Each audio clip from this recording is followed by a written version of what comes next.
Oh, Did you start? boy. You started the recording already? I am started. We have got it. This is Okay. what second time a charm. I see the record button this time. I see it and it's counting. All right. We're gonna do this time, and if this doesn't happen today, I don't know. The gods don't. The gods don't want us to have a. We will keep pushing that boulder up the hill until we get up. All right, dude. Are you ready to do this for the second time? Yeah. All right. I am. All systems go. All right, let's get into it.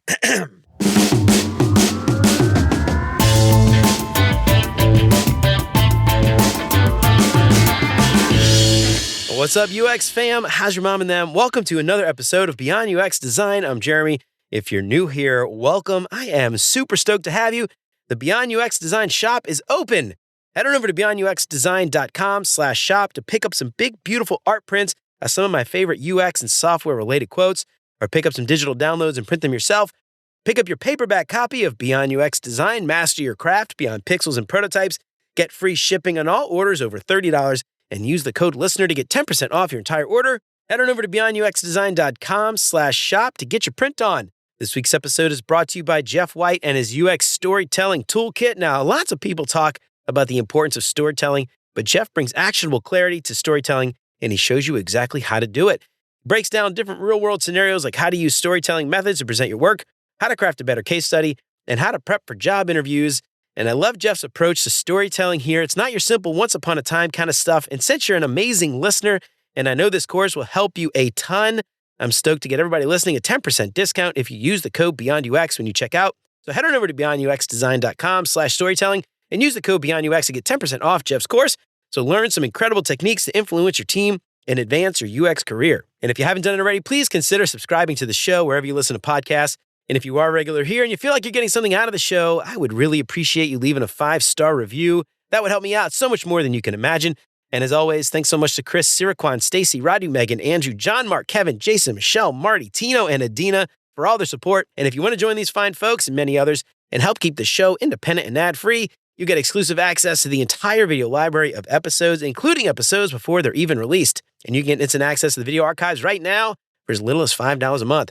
And for more information on how you can support the show and help more people find out about what we're doing, make sure to check out beyonduxdesign.com/support. And of course, if you think the show is worth sharing, then I would love it if you told some friends. So we all know about storytelling as UX designers. We hear it all the time. It's almost become kind of a buzzword, but you could take Jeff White's storytelling course and learn a few things. But if you aren't ready in the moment when it's needed, what good is it going to do you? I don't think it'll do you much good at all. So I got my good buddy Christopher Miller here. No relation, I don't think, at least. My brother from another mother here. Yeah. Chris Miller on, and we're going to talk all about storytelling, but not just storytelling. We're going to talk about being ready to use those storytelling skills, spontaneity, and all that stuff. I am so excited to have Chris on the show today. Chris Miller is a comic book nerd, gamer, and a senior experience designer at Electronic Arts Frostbite with over a decade of experience crafting immersive gaming experiences. As a passionate UX mentor and coach with 15 years of teaching experience since 2010, he's guided countless designers at prestigious institutions, including George Brown College, Design Lab, and BrainStation. And beyond his design work, Chris hosts the movie podcast Popcorn and Plot Holes and runs a UX career coaching program to help cultivate the next generation of design talent. Chris, I can't think of a better person to come on and talk about this today than you. Welcome to Beyond UX Design. Thank you. For the second time. The second time, technical difficulties, but we don't let that stop us. Not today. Not today. That's what happens when you get two Millers on the Beyond UX podcast? I will tell you the mega macho powers of usability, heuristics, analysis, and people needs. That's what. From the top rope, suplex and tag teaming challenges and creating opportunities in this space. Come on now. Watch out, baby. Watch out. Yeah, you're right. We got it. We're going to do it today. So I am so excited to have Chris on the show. Chris, so I talked a little bit about you a minute ago. I read your bio, but tell us a little bit more about you and that idea of spontaneity and how you came to understand that storytelling is only good if you can use it in the moment when you need it. And if you don't use it, all that stuff in your brain doesn't make a difference at all. Yeah.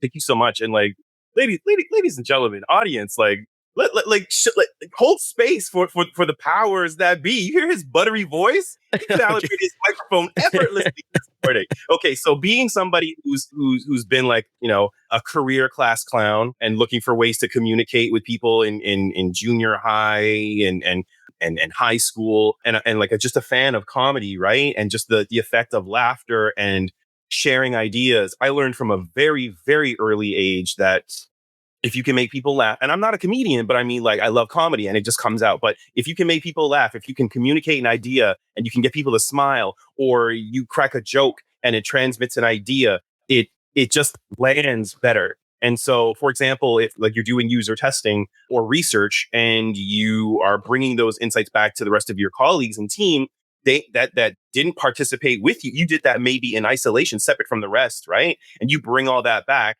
How do you make this information that you were exposed to meaningful? You can tell it like, and so I learned that you shouldn't do this feature because like no one like first of all, can people hear you in the back? Can they hear you?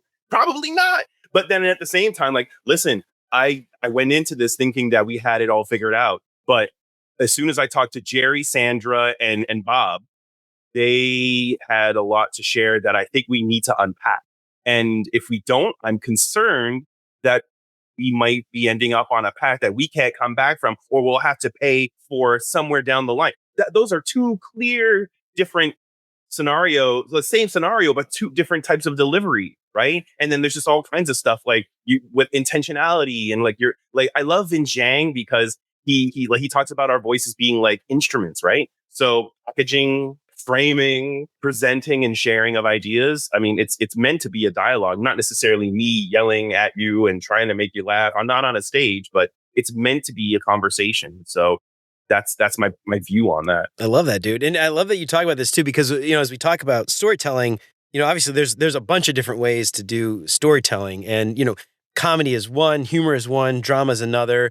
But there's so many different ways that we can use those things. And what's interesting is too, I've been doing this cognition catalog for the last couple of years where I go over a new bias every week and things like that. And we've covered a few, like the bizarreness effect, the humor effect, and things like that actually make you remember things more. And so, telling somebody something like these ideas that you get from, your usability studies or research, if you can't, you could tell people, just like you said, but if you can't get them to remember and think about it later, what was the point? And so I just love that idea. And I think it's so important. And, again, this idea that like, you've got to be able to think and remember these things as it happens, like in a meeting, and be able to use those storytelling techniques. We use this idea everywhere, right? This idea of storytelling. And I want to hear your perspective just from your own personal experience, and thinking about where you work in EA Games, right? I imagine entertainment industry, there's got to be, this love of storytelling. And people that work there are, I'm sure, I would imagine, they gravitate towards the entertainment industry because they like to help people be entertained and tell stories and things like that. And I'm just curious, like from your perspective at EA, or maybe even your previous experience, how are you using storytelling? Like talk to me about some examples, like where do these things come up, like in your everyday work? So there's definitely can't think of another word other than like synergy or pattern. There you go. That like that runs a very clear through line through all the roles I've ever had, which is in order to whether you're in SaaS, environmental health and safety, or like employee intranet SaaS, or data security, and then I've been in at two different video game companies. People are always like collaboration, right? In order for us to create any sort of like forward momentum, we've got to align, or not necessarily duke out, but like compare ideas. And so you need to be able to express it. And it shouldn't be a competition. It's about the end user, or how do we make sure that as a business or organization, whatever product or service that we're putting out, it's providing meaningful value. Okay, but what does meaningful value mean? Anchor it to a story of the person or organization that's going to be using it, so we can understand what they're not just they may have a variety of use cases, but those use cases are stories. And if we don't root ourselves and immerse ourselves in them, we're never going to be able to. It doesn't matter where you work. You'll never be able to bring something that can create impact and can satisfy and break down break down success blockers or create opportunities unless you understand where people or organizations are. And those are stories. And so it's just as humans, it's just such a wonderful device or vehicle rather that allows us to share ideas and even if it's blurry, that's okay. Like this is or we try to put ourselves in the bodies of the user, or we just bring that story of the user or the business to to the team. And if you're talking about this is what they're struggling with, okay, that's a level of understanding that our team needs to understand in order to chop it up and then start assessing, okay, well, what do we know? What do we not know? And how do we find out what we don't know? How do we compare that to what we do know? All of those are framed within stories. For example, PMs and engineering, they write user stories. And so keep this in the back of your mind that it needs to be understandable. I mean, beginning, middle, end. And depending on the scenario, are they happy with something and trying to make it better? Are they happy with something and trying something different? Are they unhappy? It's a whole spectrum. But what's fun is that it keeps things fresh because there's all sorts of scenarios. And so whether you're in entertainment, gaming, and and to be a bit more specific, I work on the game engine for EA Frostbite. So I'm part of the EA, the Frostbite org. And so I'm on a team of experienced designers and researchers, and we're embedded with different teams that are working on different games. So majority of the studios, whether it's like FC or UFC or you name it, all roads lead back to the game engine experience team. And that's what I'm part of. So we're think of it like Adobe or Figma. Everyone is coming to use this particular software. How do we make it as meaningful and as efficient and supportive and clear as possible? And so that's the dance of how are things going? I understand that you're trying to accomplish this. What's it been like for you? And then they're going to tell you what their experience is, which is a story. And when you connect with them and empathize, leveraging all of our training, right? It makes it real for the person who's going to be working on it, so that I can anchor to what they're trying to accomplish or what's stopping them. And you can hear the frustration if you really pay attention or dig into that. And that's how you can remember. And then you make that moment, whether it's this was really great, or this is awful, and then you can bring that to the rest of the team, and then they understand, and then it compounds, and then it creates this momentum. These people all had this theme in common.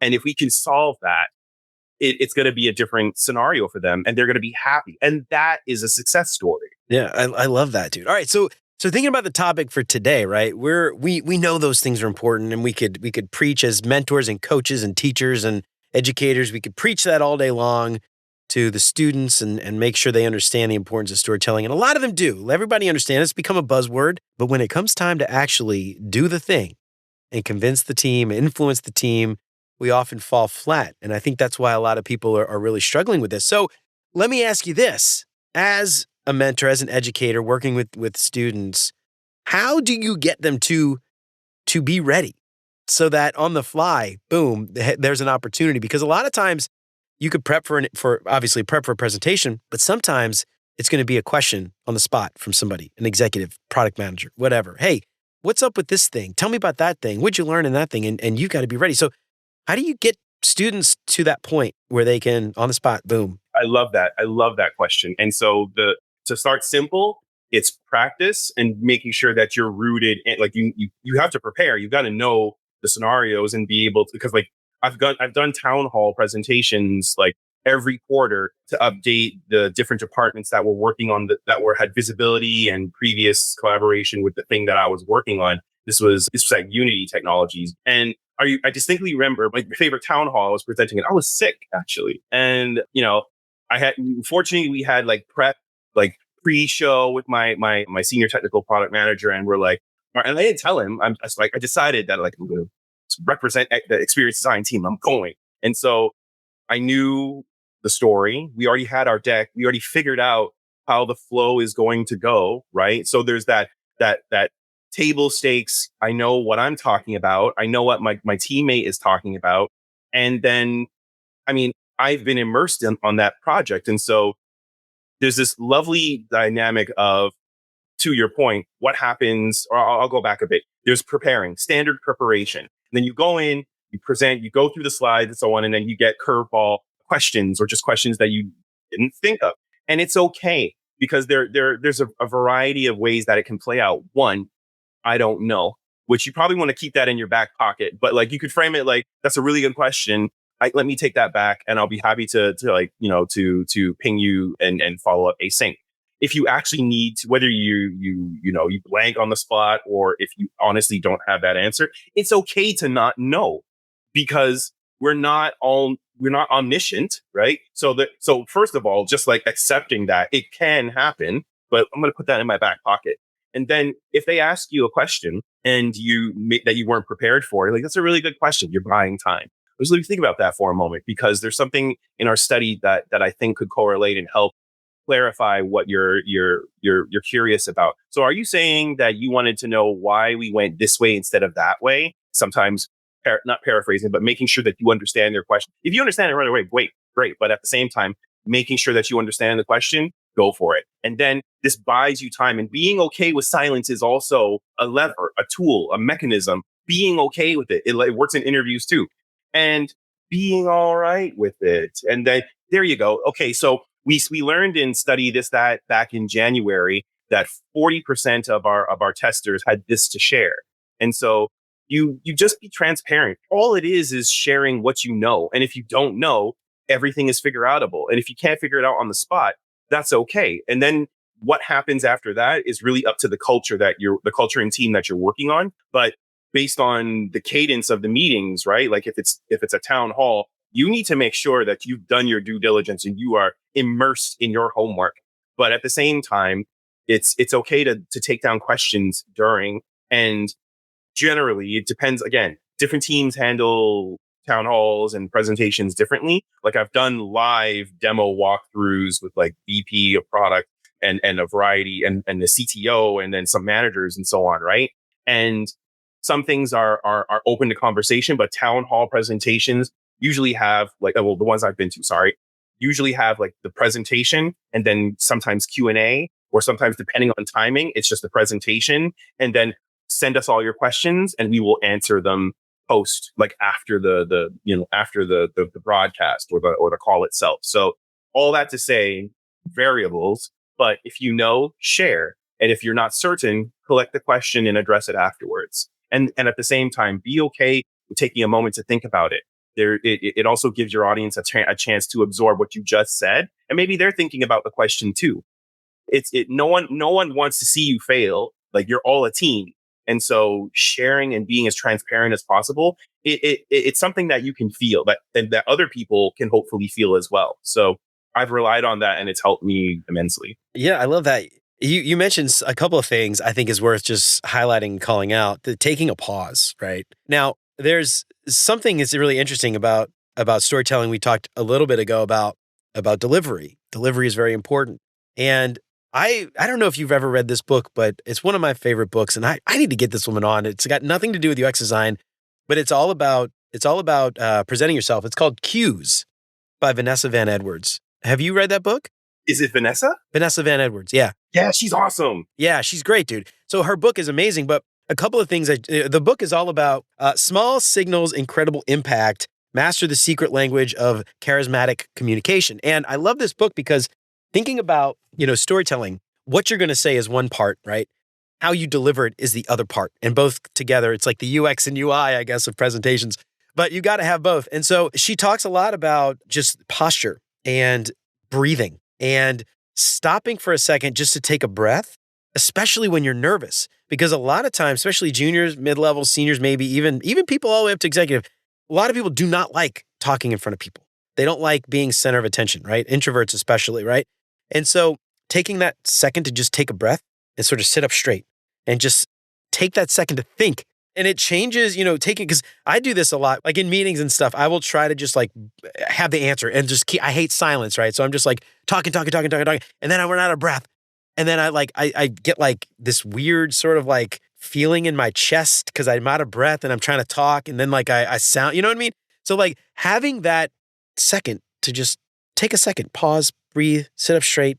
If you're remote, sit up in your desk, don't like hunch over and stuff. Yeah. Or even if you have a standing desk where you can prop up stuff, I like for interviews, I'm always standing. For presentations, I'm always standing because you get more energy. And like I've learned it over and over and over again, and I've heard it over and over again, and it's served me so well. Especially like when I was like sick during that town hall. If I wasn't like as soon as I was done, I just like laid on the ground, flat pancake. But in the moment, like it was go time, and like I had let's say like the torso, right? Like it like to your point, if you're hunched over and you're like leaning on your chair and stuff like that, that's a different energy. Like it's more intimate, right? But then what you need to project, you have so much more command of doing this just lower. Like you have more command of your lungs and just control, right? It's legit. It's science. So I love that. Yeah. And again, I think this goes back to the whole idea though of the topic today is like that storytelling aspect, the delivery is important. It isn't all just, recorded stuff or emails. Obviously there's storytelling element to like async communication, but being ready, right, is the posture, how you speak. It's the presenting. It's getting your body ready to communicate. And I think that's such a really important thing. Then the other thing that you mentioned is, the aspect taking a pause is just think before you talk. Think before you say something. And a lot of times like I said, I do this. I'll just blurt out crap because I hate silence, but that's so bad. It's burned me so many times because I'll just start talking and then you're like, where was I going with this? I don't know what the hell I'm talking about. You're filling, filler words. And you start with the likes and the ums and the ahs and all that stuff. And again, storytelling, communication, filler words, things like that, they tend to degrade your message. And so that pause, just taking a second, take a breath. I love that. I think that's really important.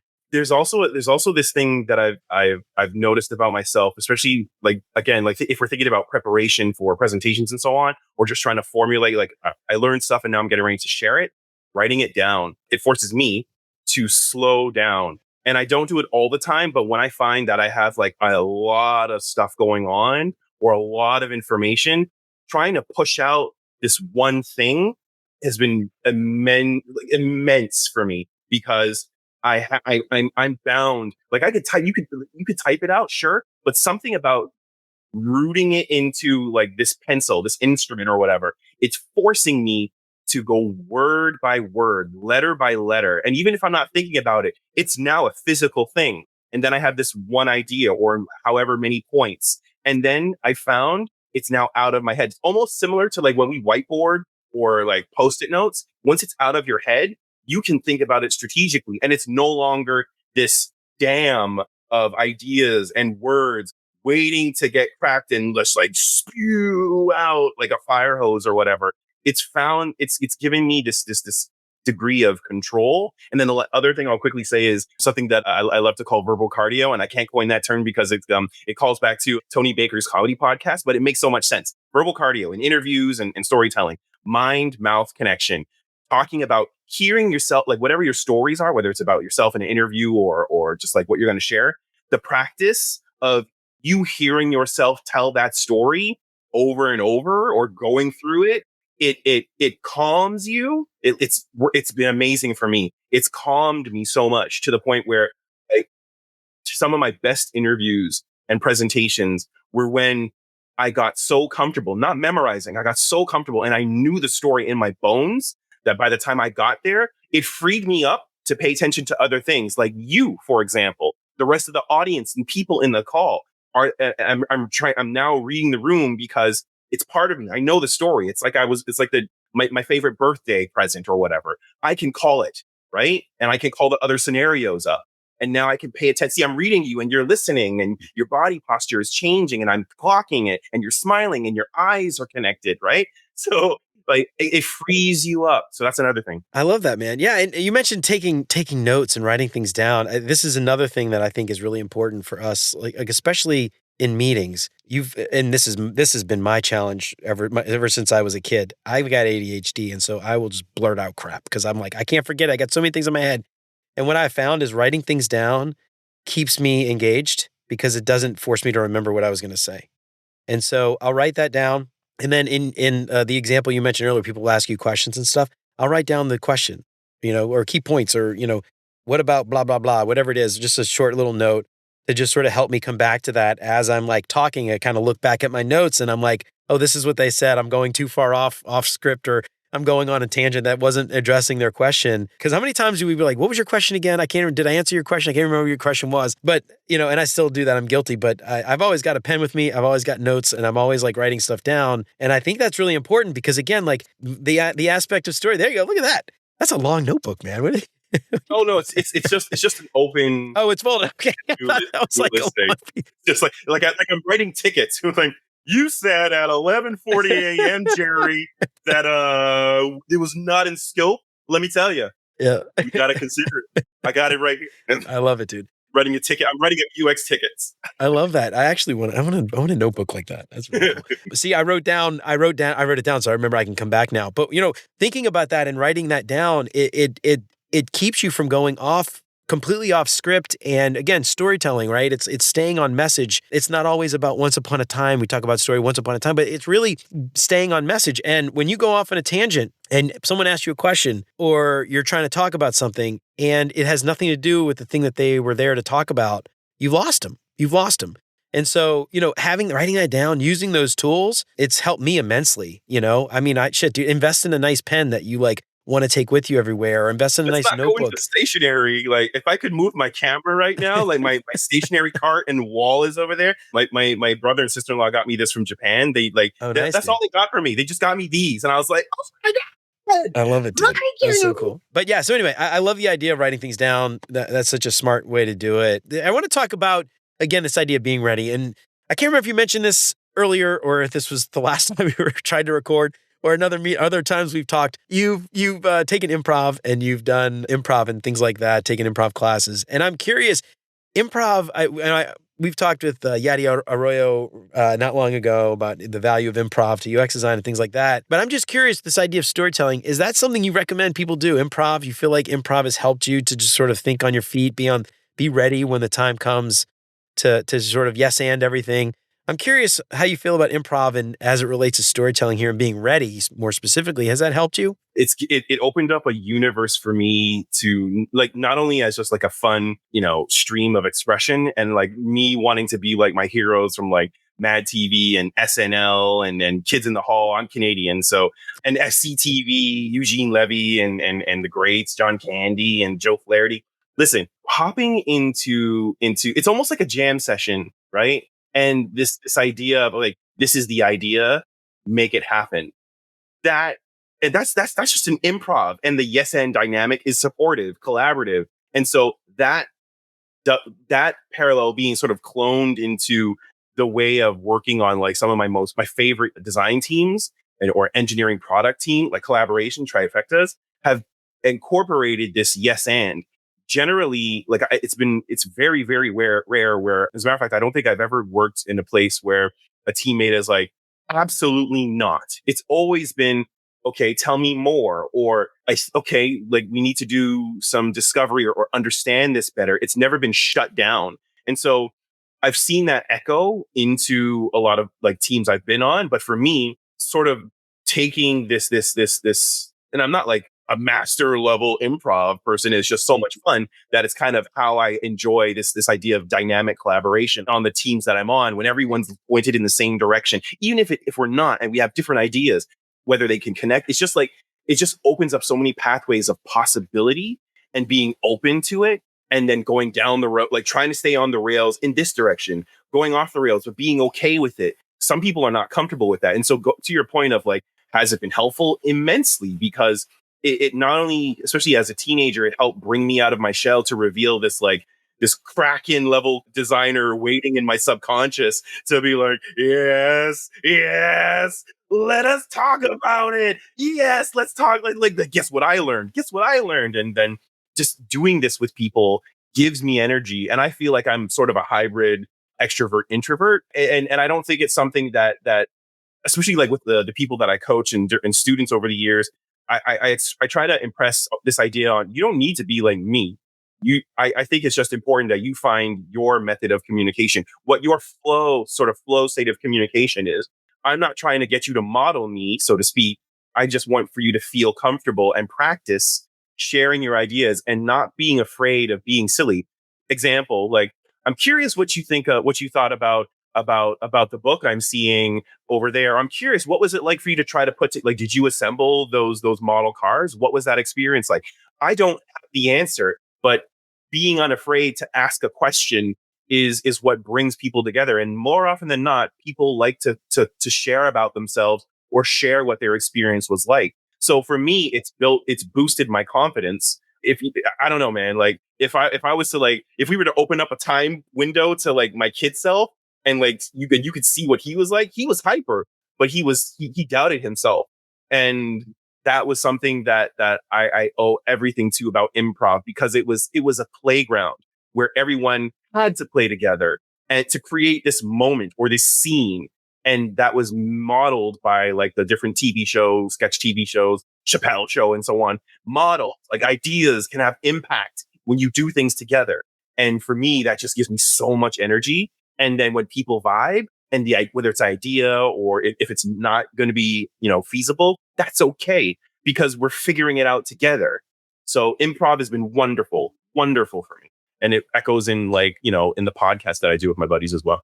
All right. Sorry for the interruption in the middle of the interview, but it is time for a mid-roll sponsor break. Let's hear it from our sponsor this week, Wix Studio. Web designers, let's talk about the C word, creative burnout. Your client site has real portfolio potential, but between resourcing, feedback, tight budgets, and even tighter deadlines, it just doesn't make the cut. Wix Studio helps close that gap. Built for agencies and enterprises, you can bring your vision to life and keep it alive. With no-code animations, tons of AI tools, reusable design assets, and advanced layout tools. For your next project, check out wixstudio.com. That's wixstudio.com. And now, back to the show. So there's a bunch of things that you just mentioned that I want to unpack individually. So we're going to go in order. There's some things I want to chat about. You mentioned the idea of being collaborative, which improv stage, you're up there. You obviously got improv troops. You usually don't improv by yourself, right? You usually got a group of people. Translating that to working with multidisciplinary team. I want to chat about that. That was something. And then you mentioned doubt. And the first thing I thought of was, obviously imposter syndrome is a huge thing for a lot of people, especially juniors, seniors, but shit, dude, even mid-level and seniors and beyond, I think, deal with imposter syndrome. I don't know that ever really goes away. So that's something that you mentioned. I want to like unpack some of these things. First, let's talk about like this idea of collaboration, because this is something I preach constantly. You can't build great software without great relationships, and you've got to take the team along with you. And the idea of storytelling and this all kind of plays together. One of my favorite quotes is Antoine de Saint-Exupéry. I don't know if you've ever heard this quote about building a boat, but if you want to build a ship, you don't bark out orders, you don't find the people, you don't hand out tools. You find the people and you teach them to long for the vast and endless sea. And that is just like it just speaks so much to, I think, our job as designers and UX designers, UX professionals, but it ties back to this idea of storytelling, because if you want someone to long for the vast and endless sea, you can't just tell them, you've got to show them, you've got to make them want it as much as you do, or if not more. And again, the group, right? You've got to all build the ship together. It's just such a great metaphor. I want to hear from your perspective, like, how has storytelling impacted your ability to collaborate, and how do you use it maybe on the spot? Because a lot of times these are not going to be presentations. It could just be stand-up calls, could be like sprint planning, it could be roadmap planning, whatever, where you just sort of have to influence these people one way or another. Tell me about that. First of all, I love that quote.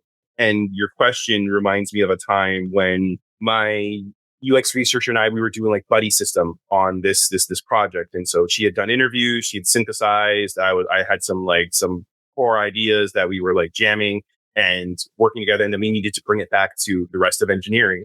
And so, with our PM as well. And so and this was pre-pandemic in the office. Okay. Like in a room with a team. Okay. So the good old days, do you remember when we used to walk in the store? When I was your age, I went to an office. Damn gummit. So we're walking through our approach for the next sprints. And this is what we learned. This is what our recommendations are. And this is why we believe it. And so we had the chief of engineering in the room as well. And we had just talked about what we learned high level, because the rest of the team had been with us from day one. PM was with us from day one. And then we were like, this is what we learned, and this is where we're gonna go.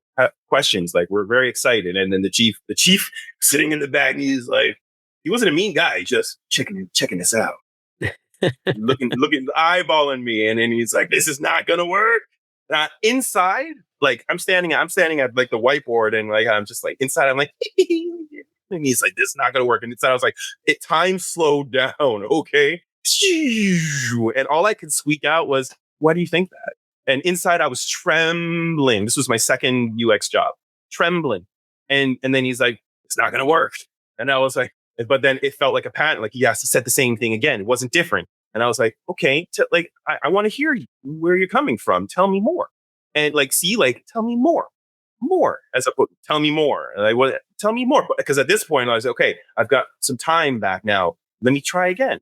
And then he's like, well, and his body language, been here long enough to know that it's not going to work. So ding, ding, ding, ding, ding, ding, ding, ding, ding, had no evidence. And so I was like, okay, and I also knew that he wasn't there from day one. So then I was like, okay, would it be helpful if we talked about how we started and what brought us to this point, as opposed to our framing was, these are our recommendations. This is what we think we're going to do next. And he's like, hey, sure. And it was a conversation. So we did a big rewind in this meeting, and he's the chief. So of course, like everyone else was fine with it. But even if he wasn't the chief, if someone said that, the outcome should still be the same. We took it all the way back to the core problem, the opportunity, why it's a blocker for our clients, and then what we did. So he was missing all of that initial story, like the foundation. He was missing all of it. And then when we did that, starting from the beginning and came all the way back up, and he was like, we saw it in his face. Oh. Hey, okay, it's fine. Let's keep going. I get it now. Though that relief inside, I was just like, oh. But then it reminded me, and it's like this. I carry that story with me. I carry that memory as to making sure that everyone is on the same page. You don't know what the rest of your team does or does not know.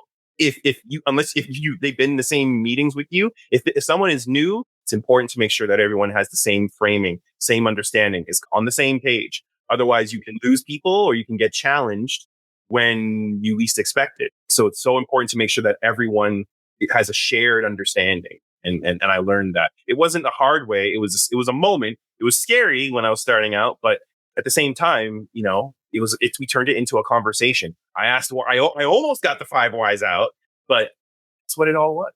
That reminds me of something too about storytelling, the idea that you have to understand who your audience is when you're telling a story, and how who your audience is changes potentially the story that you're going to tell, or not the major plot points, but maybe how you tell the story. And that's really interesting, because something that I learned a long time ago too, speaking about executives, was I learned the very hard way that, sometimes executives, if they're going to come to your presentation, they've already made up their mind. It doesn't matter what you say.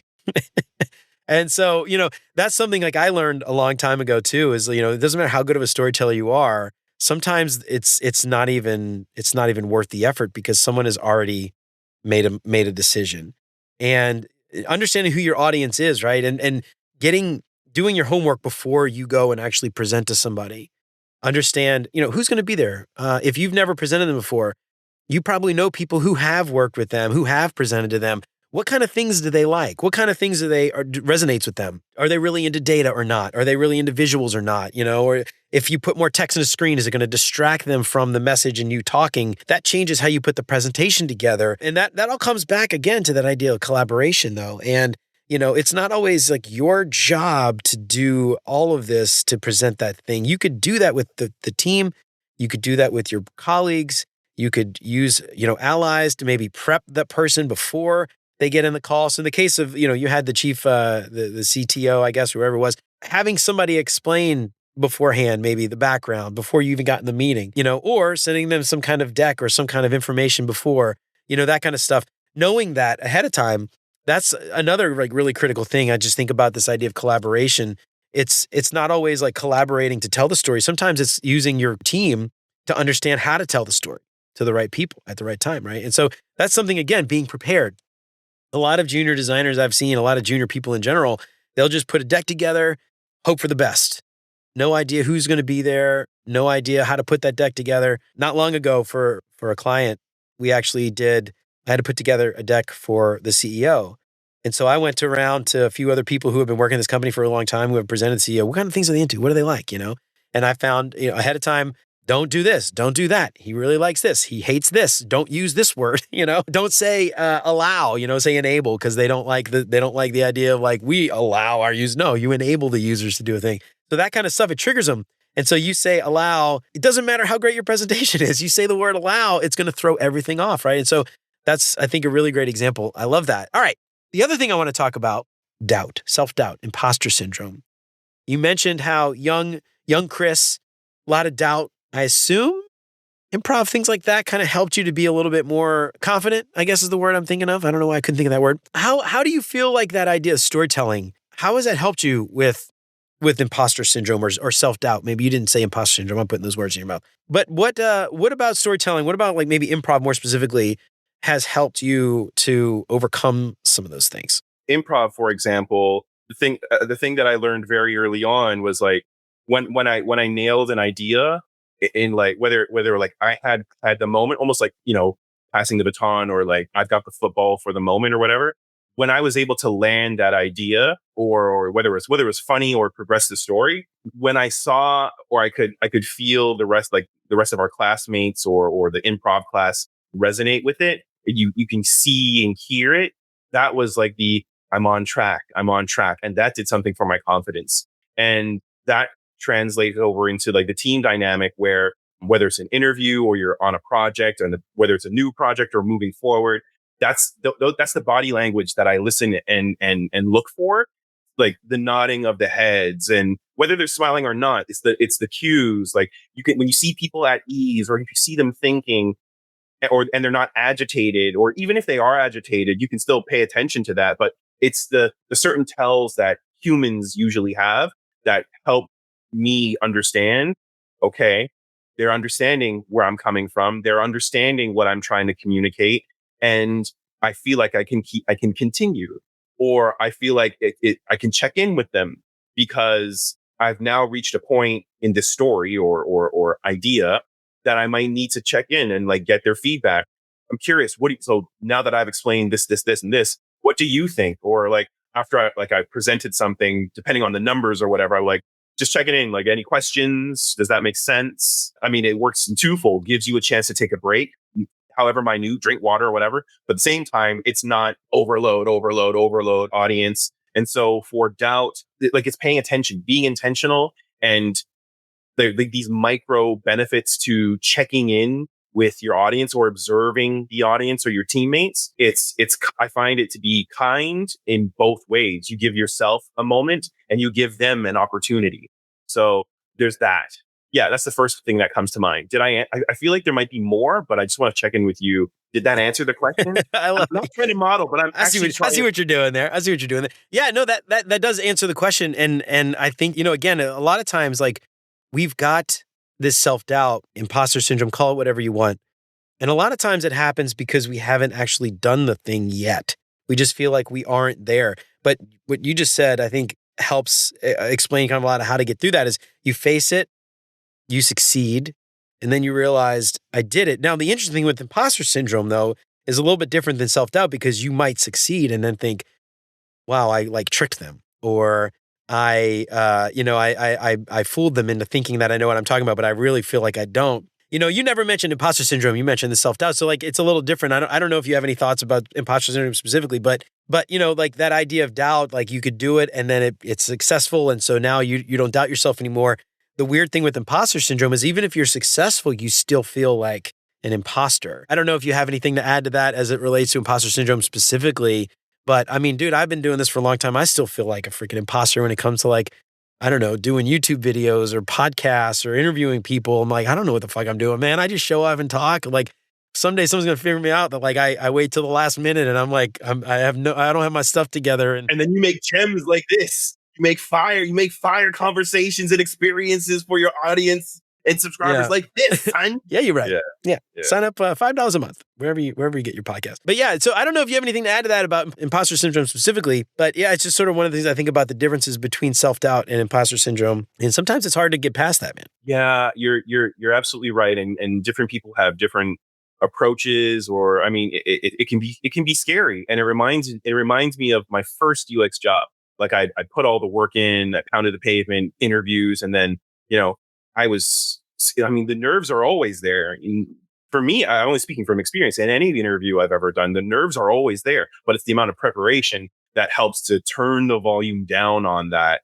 And the more you do, the lower it gets to the level. I've noticed, like in like interviews or like collaboration or presentations and stuff like that. The more you put into it, the more you get out of it. And it was very, very eerie for me. And like I did an 8-person portfolio panel review of like my entire history at that, like work history. And I was toast afterward, but I was locked in, right? But I had done so much preparation beforehand that the day of, I was very, I was nervous about how calm I was, and I never felt that before. It wasn't confidence, it was calm. And I was like, okay. And so I went in and I did the thing and I got the job. But anyways, that's that scenario. But back to my first gig, scared. In the interview, scared. On my first projects, scared. And what the unlock for me was my Jiminy Cricket podcasts on my shoulder. So like Christo's The Future and people like Joe Natoli on different podcasts and Sarah Duty and you know, just these different people who were further in their journey and sharing different stuff. I was seeking their wisdom. And I remember Joe Natoli was saying something that was the big unlock for me. Everything is figure outable. It's okay to not know. And I heard it echoed from like in different voice in different areas and voices. And so like I would just like immerse myself on the commute to work. And like before I would just like constantly, I remember you saying just now, like a little bit earlier, taking a breath. Breathing is so important, and stopping, because I think it's very common for UXers to overthink, but to slow yourself down and just breathe for a little bit, go for a walk, go get some coffee. Those little moments matter. And I also remember that when I was with like one of the directors of like the agency I was with, then they asked me a question and I full on said, I don't know, but let me look into it and I'll get back to you. And it was totally fine.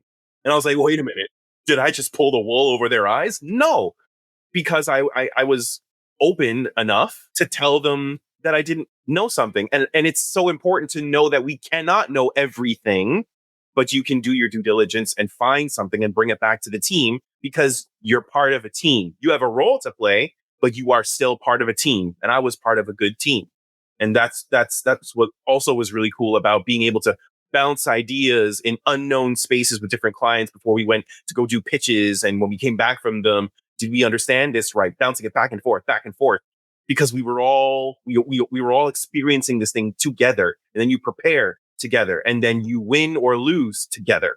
And so being a part of that dynamic and owning the possibility of not knowing everything was incredibly freeing for me. And it made me better, because I don't want to be an egotistical person. I never want that to happen. And so when we think about like doubt and imposter syndrome, looking to your heroes, looking for wisdom, reading, listening to podcasts like these, it was a lever, a mechanism that let me know that out there in the world, there are other people who've experienced stuff, got through it. This is how. And now, like young me, Chris was like, oh, okay, it's gonna be okay. And then I kept doing that morning music, commutes, and then knowledge. And it just brought my nerves down so much, and it changed me. And over time, not rinse and repeat. And every situation has its subtleties and differences, but the only thing we can control is what we do. And so whether you do know something, or you're curious about something, or you're going to explore something, or if you don't know something, communicating that or asking questions brings you to what I believe is that sort of state of calm, even if it's chaotic. And we only have 3 days to knock this out. What can UX provide? That's a good question. I got questions as well. What are we trying to achieve? Who, what, when, where, why? And like you need all the data, and then you do your best. That's all we can. And but the more, regardless of like the scenarios that you find yourself in or get thrown into, sometimes putting your best foot forward, breathing. It's going to be okay. I can figure it out. Self-talk is so important. So important. Telling yourself that I can do this. Like, I can do this. And then you also said something too, like even for like the seniors, leads, principal, staff, etc., management, leadership, still can sometimes feel this doubt or imposter syndrome. This sort of term that I've kind of formulated. I don't know if I can trademark a term, and I don't really care, but it's this idea of career amnesia, where I feel like people have progressed so, when people have accomplished things and they're so focused on the present, or they're too focused on the future, that they've forgotten what they've done to bring them to their current state, which is an accomplishment. It doesn't matter what it is, like whether you're a pivoter or whatever what your professional history is.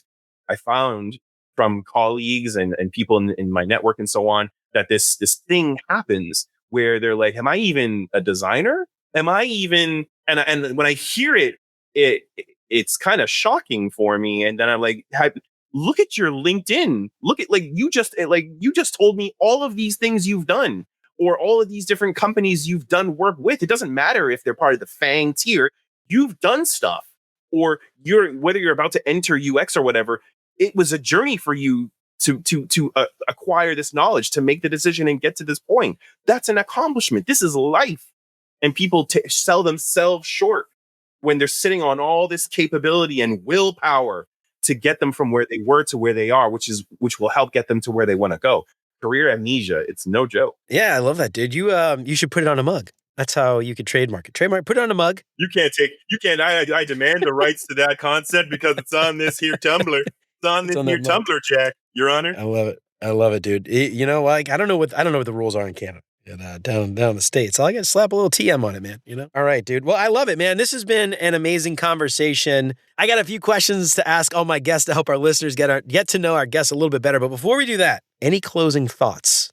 Anything else we didn't get a chance to talk about that you want to make sure all these people listening know about being ready? Yeah, I think it's the muscle or practice of just being open, and listening is a core component of that. The more present you can be for the other person or other people that you're with, the more intentional I think your responses are. And like we've heard so much of that, like the more you listen, the more you learn, the more you can communicate and share. Simon Sinek is one of my favorite people as well, and he had like a specific podcast episode about deep listening with the guest, and it's so true.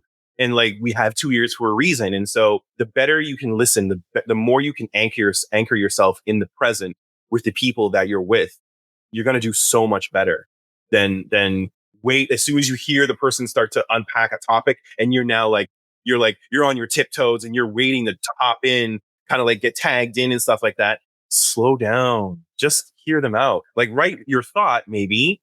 But like, it's so important to capture what that person is trying to express to you, because they're like, the answer could be in what they're sharing. But if you're not paying attention, you're only thinking about, Chris, they said this. So once I hit them with this point, it's going to shut it down, or it's going to be my idea. But that's so self-centered. When you're on a team, close this, open this more. I love that, dude. Now, that goes back to everything that we talked about. That's a really great way to close this out, because that listening, right? We talked about understanding your audience and what they care about. If you're not listening, you have no idea, right? And it also goes back to the collaborative nature of storytelling and understanding what the team thinks and how they feel and how they want to, engage and interact, and you not being the center of attention all the time.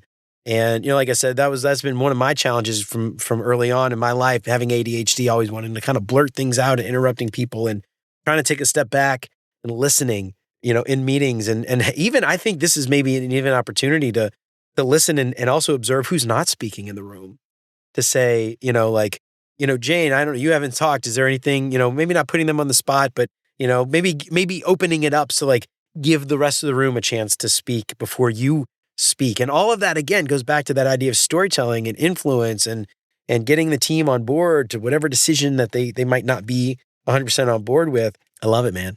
It's good stuff. It's good stuff. Teamwork makes the dream work. Teamwork makes the dream. I've heard that saying before. It's interesting. Yeah.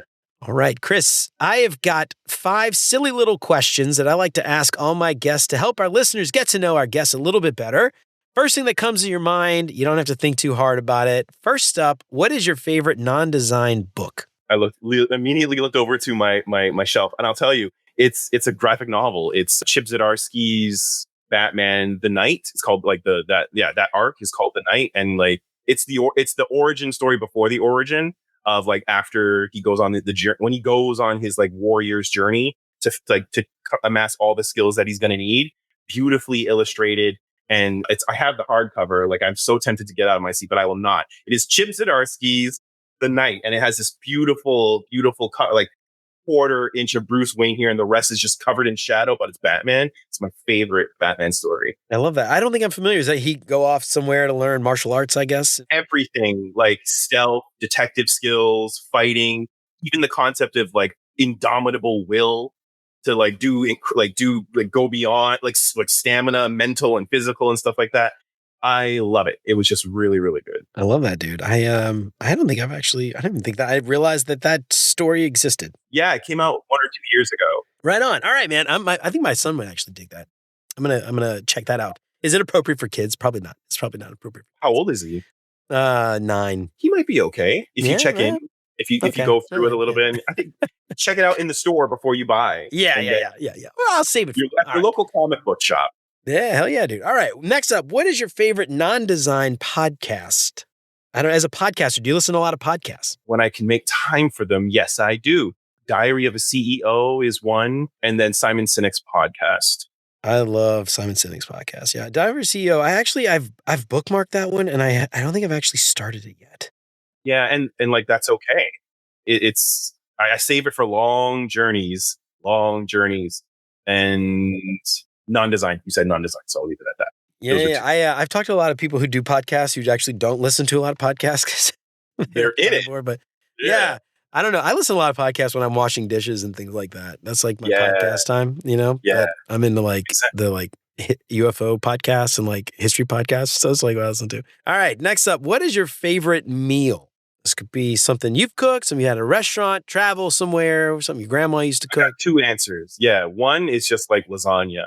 I'm almost like Garfield the cat, lasagna. And then something that my wife makes, she's Persian, and like the first time she made me dinner, it was a dish called fasinjun, and it's like a chicken stew that goes over rice, or if you want, like put it on whatever, but like it's got like pomegranate flavors and hazelnut walnut flavors, and like that's like the sauce, and then the chicken, like the chicken breast bits and stuff in it, and it's my favorite dish. So like when I've done something well, or if she wants to spoil me, when hubby's earned it, like I'll be like, I feel like a king. I'm like, thank you, honey. Thank you. I have not had a chance to have Persian food very often. There used to be a Persian restaurant in my neighborhood, but it closed up like 6 weeks before we moved here during COVID. I was very upset about that. But anyway, we will take you to Darbar in Toronto. Is a really, really, really good restaurant, and there are other options. We'll see how it goes in America here in the next couple of years. I might end up moving to Canada. We'll see. We could be neighbors next door, and it'll be like something out of like, imagine Full House but neighbors. Whatever happened to the U.S. of A? Jeremy and Chris went and moved beside each other. Anyways. I love it. Yeah, we'll see if we end up having to like I don't know, immigrate. We'll see. I don't know. Hopefully not, but you never know. America. All right. Next up, what is your favorite vacation spot? Your question, I keep answering more than you ask for, but the answer is San Diego, because Comic-Con, wonderful weather, and for my wife and I, we had like a really, really great vacation where like we were just like electric scootering. It was when we were 4 months pregnant with our daughter, and like it was just like we were glowing, and then we were getting tacos. And so that's a very, very special place for us. And then honestly, Florence, Italy, we had a really, really great time there. It was magical. So yeah. I love it, dude. That's awesome. Is your wife also a comic book nerd? Is she into the Comic-Con stuff, or does she just go for the tacos and the weather? I haven't taken her to a Comic-Con yet, but I've told her all about it and shown her photos. Our daughter will be like a duck in water. She'll be like, "Oh, girl costume, let's go!" And so like it'll be an experience. Like she's totally with it. She's down with it. Cause like, if not the comics, I tell her about what I'm reading. She'll see the comic book movies. And so it's pretty entertaining for her. But yeah, I hold it down. Like right now, my daughter and I are reading this like thick collected edition of Darkwing Duck new comic books. Oh, what? So, No way, dude. Yeah, that's cool. she takes it. Yeah. What? How old's your daughter? She's going to be 5 next month, actually. Oh, dang, dude. Okay. Yeah. My older son, my younger son's into like books. He's 6, almost 7. He reads, but he doesn't want to read, but he reads. He knows how to read. He just doesn't want to. My older kid, though, he's 9. He loves reading. He just reads. And he loves like comics and graphic novels and stuff. Darkwing Duck, we watched the TV show. We can actually get the comics. He bet he would dig that, dude. I didn't even realize they had comics. It's so thick, and it takes place. It's just really well written. It takes place after the cartoon. So for us, it's new content, and for them, it's a really good onboarding. And that's just UX. Right, but it's dope, and I love reading it with her. All right, right on, man. I have to check that out. My kid will dig that. All right, last question. What is your favorite design tool that is not Figma? I got 2 answers for you. These instruments, like pencils and pen, because it feels sometimes like I'm just like on the computer so long, and like whether it's like user flows or just like writing something down and like trying to focus on, okay, but like if this is the problem, what's the root cause? And sometimes it just feels so much easier to think outside and away from like this device. I love it. I've got 3 freaking straight screens. This is me trying to be like in my bat cave, but at the same time, my sketchbook is right here, and I open it and I move this. So it's this, and there's a pencil, and you know what it is, like pencil and pens and stuff like that. And then non-Figma. Honestly, I think it's like team collaboration, like in whether it's Teams or Zoom, and you have a team inside. I just like being a part of and seeing the rest of my team, and then being able to annotate inside that space, whether it's Zoom or what have you, annotating, which it sounds like the digital version of this. So are you talking about this and this and this, that? Like, I love being able to like, with permission, I'm not so sure what you mean by that. Could you tell me more? And now I can be specific. Yeah, I'm a big fan of like Miro and things like that. FigJam's all right. I like Miro a little bit better, but yeah, I love all that stuff as well. All right, Chris. Well, we've had you for a long time now. I really appreciate you coming on. Before we get out of here, tell everybody where they can find you. Let them know about your show, your podcast, your coaching and mentoring and all that stuff. If you're interested in letting people know, where can they find you? Yeah, hit me up on LinkedIn. I haven't memorized my LinkedIn URL, but I'm there.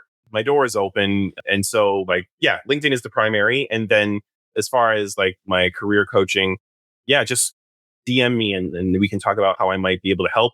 Doesn't matter if you're a principal. I mean, I'm working with a couple senior level managers, and I just trying to be the type of mentor and coach I wish I had when I was coming up. And for me, that's been my guiding compass. And so there's that.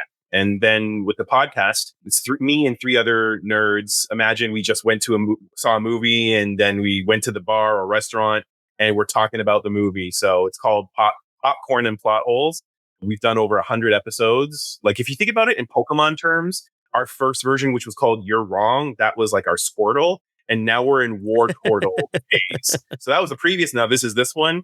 And we just talk about movies and try to pull the fun or funny, put the funny into it and make fun of it. So we're unlicensed movie critics, but we try to have a good time. Yeah, it's sort of like Mystery Science Theater 3000 guys if they hung out after the movie was over. Yeah, it's like, or like, yeah. There's a term for like fireside chats, or like, no, there's a term for it.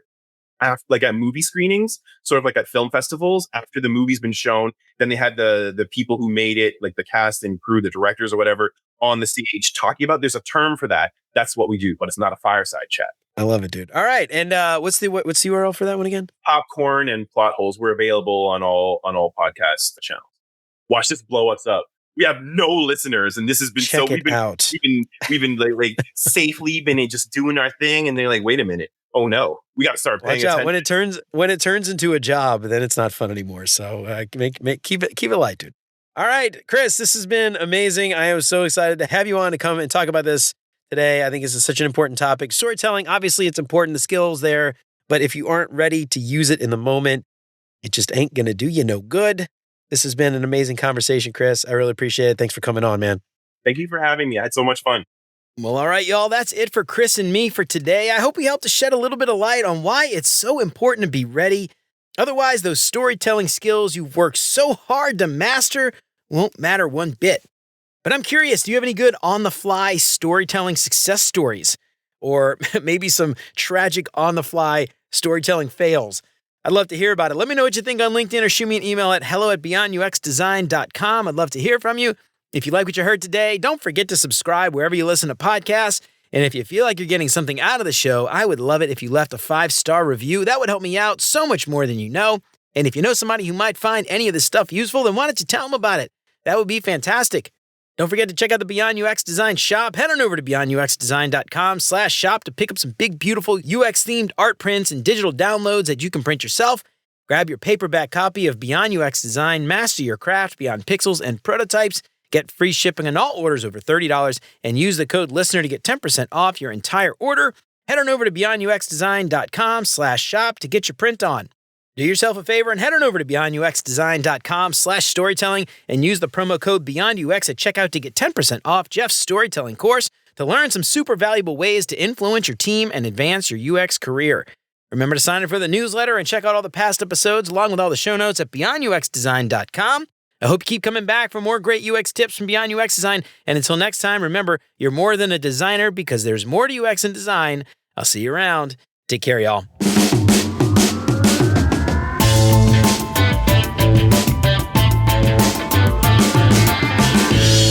Two Macho Men Millers.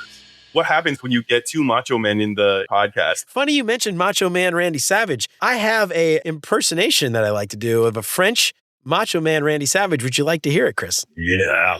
All right, you ready? All right, here we go. Oh, wee. What do you think? Can't be contained. The mega powers. Yes, my French Quebecer friend.